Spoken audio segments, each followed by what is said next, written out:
E aí, povo abençoado, tudo certo por aí? Seja muito bem-vindo a mais um resumo aqui do canal. Pra quem tá chegando agora e ainda não me conhece, muito prazer, eu sou a Lilian, sua amiga que sofre, vibra, se emociona e comenta tudinho com você sobre aquela série bíblica que a gente ama, Paulo, o Apóstolo. E olha, o episódio 4 veio com muita emoção, aquele momento que faz a gente falar, glória a Deus!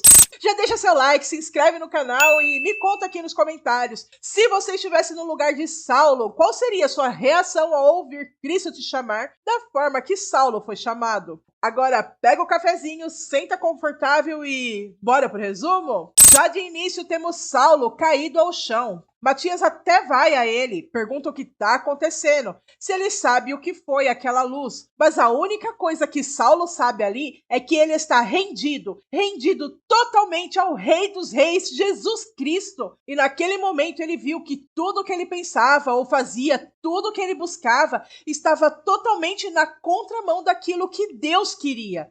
E temos um flashback de Saulo que vê Gabriela e ambos ali perderam o sono. Ela pergunta o que ele está lendo. É Levíticos 19:15. Não farás injustiça no juízo. Ele cita todo o versículo que cai bem para ele mesmo naquele momento. E logo em seguida ele vê o touro que vai para cima dele, mas não passa de uma visão. E a cena volta para quando Saulo tem aquele maravilhoso encontro com quem ele menos esperava. Ao cair do cavalo, ele já não enxerga mais nada. Todos ali entram em desespero e eu realmente imagino essa cena na vida real. Todo o desespero dos que estavam com eles. Então, ele ouve a mais sublime voz que se pode ser ouvida até hoje. Saulo, Saulo, por que você me persegue? Ele pergunta ali quem é que está falando com ele. E a voz continua. Eu sou Jesus, a quem você tem perseguido. E quando Saulo não acredita ser possível, sabe aquela famosa frase, eu só acredito vendo e eu vendo não acredito? Pois é, está se aplicando a Saulo nesse momento. E a voz continua, dura coisa te é recalcitar contra os aguilhões. Quando Jesus disse a Saulo, dura coisa é para ti recalcitar contra os aguilhões, ele estava mostrando que resistir a ele só estava fazendo mal ao próprio Saulo. Ou seja, quanto mais ele lutava contra a verdade, mais se machucava e se prejudicava. Aqui mostrando que o touro que Saulo tanto via até aqui na série era ele próprio, ele resistindo à palavra de Deus. E um dos nossos seguidores, o Melk Souza, chegou a comentar sobre isso, dizendo que esse touro representava a própria teimosia de Saulo. E é exatamente isso.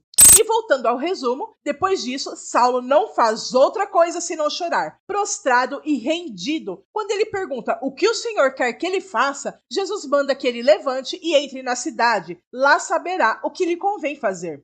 E depois disso, Saulo ficou 3 dias sem ver, sem comer e sem beber, assim como descrito em Atos 9:9. Já em Damasco, logo pela manhã, Ananias fala com Deus. Ali ele desabafa e pede forças para Deus para enfrentar tudo que está por vir. E nesse momento, Deus o chama pelo nome, Ananias, fazendo-o assim se prostrar diante de Deus. Levanta e vai à rua chamada direita e pergunta em casa de Judas por um homem de Tarso chamado Saulo, pois eis que ele está orando, diz Jesus a Ananias. E sim, Saulo ora a Deus veementemente e mais uma vez lembra-se da atrocidade cometida com Estevão. E Saulo pede a Deus que o mate, pois não merece viver.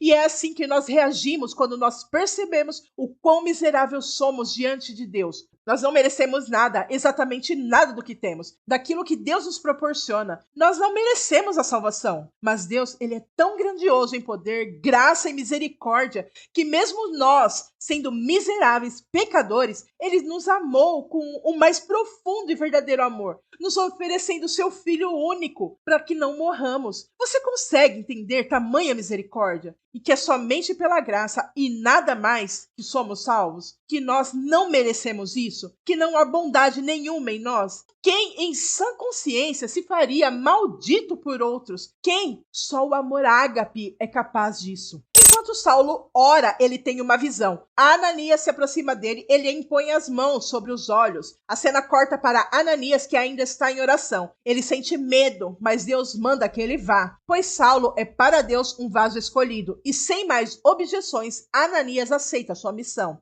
E na cena seguinte, Ananias chega até onde Saulo se encontra. E Saulo, ao perceber sua presença, pergunta se é ele mesmo. E ao ter uma resposta positiva, Saulo fica em prantos. E enquanto Ananias tenta acalmá-lo, Saulo diz não ser digno. Ninguém é. Todos nós somos injustos enquanto somos cegos, diz Ananias a Saulo. Quando Ananias fala que tem uma mensagem do Senhor Jesus para ele, Saulo atenta-se e pergunta se Jesus o perdoou. O Senhor Jesus me enviou para que você volte a ver e seja cheio do Espírito Santo, diz Ananias impondo as mãos sobre Saulo. E naquele momento lhe caíram dos olhos como se fossem umas escamas e imediatamente ele recuperou a vista. Saulo e Ananias, vendo o milagre, alegram-se juntos. Ananias ainda diz a Saulo que ele será testemunha para com todos os homens de tudo que ele tem visto e ouvido, e o manda que se levante, se batize e se livre de seus pecados. E na cena seguinte, Saulo é batizado. Quando cremos de verdade, somos rápidos em fazer o que precisa ser feito, e Paulo creu. Logo após o batismo, Ananias e Saulo sentam-se para conversar um pouco, falam da palavra de Deus e de seus novos irmãos em Cristo. No meio dessa conversa, Saulo reconhece muita coisa, inclusive a Pedro. Diz que ele realmente é um homem abençoado e que queria ter tido a oportunidade que os discípulos tiveram de conhecer e andar com Jesus. E Ananias reafirma: agora você o tem aí dentro de você. E na cena seguinte, Matias está diante dos fariseus e saduceus, relatando todo o ocorrido a eles. Estão discutindo se o que Matias disse é verdade ou não. Estão preocupados de que talvez Saulo tenha ido para o lado dos nazarenos, enquanto outros têm certeza de que ele jamais seria capaz disso. E no meio de toda essa discussão ali, Gamaliel pede silêncio e volta-se para Matias. Pergunta o que ele ouviu exatamente, e Matias dá seu testemunho. Ele ouviu uma voz que dizia: "Por que me persegue, Saulo?" E ele é enfático, foi exatamente o que ele ouviu. Ali Gamaliel pergunta a Matias se seria a voz de Jesus, e diante dessa pergunta, Caifás e Gamaliel começam a discutir. Enquanto discutem ali, Jonatas pergunta a Matias quanto ele ganhou para dizer essas coisas, porque ele paga bem mais. Sobretudo, Matias, é claro, ele está apenas reportando o que presenciou. Ele viu e ouviu aquela voz.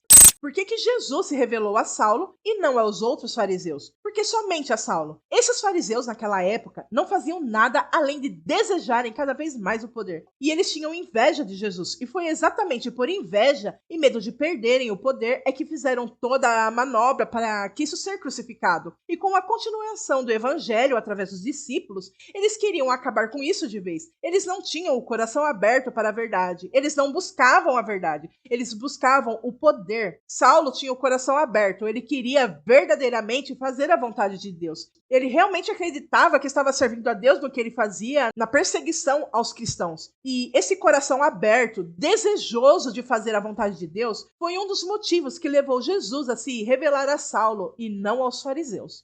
Em Damasco, Saulo conversando com Ananias, eles relembram o versículo de Isaías 11:2. E ao citar esse versículo, Saulo diz que agora tudo isso faz sentido, como ele sempre soube, mas nunca entendia. Saulo ainda cita Isaías 53:3 e diz que realmente agora tudo faz sentido. E ali, num lampejo de consciência, Saulo entende e vê a dura realidade de que foram eles que tiraram a vida do Messias.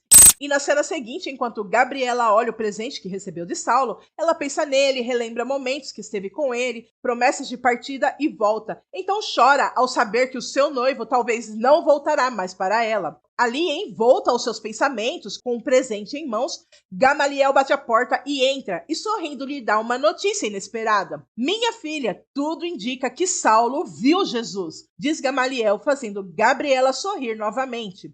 Em Damasco, enquanto todos se preparam para dormir, Saulo, que vai ficar na casa de Ananias, antes de dormir, cita um versículo em oração ao Senhor. "Bendito seja o Senhor, pois fez maravilhas, sua misericórdia para comigo em cidade segura." Salmos 31:21. "Eu estou pronto, Senhor Jesus." Termina Saulo sua oração. Então, Esteve Saulo alguns dias em Damasco e pregava nas sinagogas a Cristo, Filho de Deus, para a irritação de alguns. E em uma das sinagogas é perguntado se alguém deseja falar alguma coisa. Saulo levanta a mão e vemos que muitos ali reviram os olhos. E Saulo começa lendo o texto de Isaías 53:6 e ainda diz que demorou muito tempo para entender essa parte da profecia. Deus iria levantar alguém para tomar nossos pecados? Mas como? Quem? Pergunta Saulo. Ele mesmo responde, o seu filho, o Senhor Jesus. E quando Saulo diz isso, um alvoroço começa naquela sinagoga, não aceitam a palavra e não aceitam que Jesus, que foi crucificado, está ligado às profecias. Quem é crucificado é maldito. Saulo, sem medo, diz que ele se tornou maldito por nós, em nosso lugar.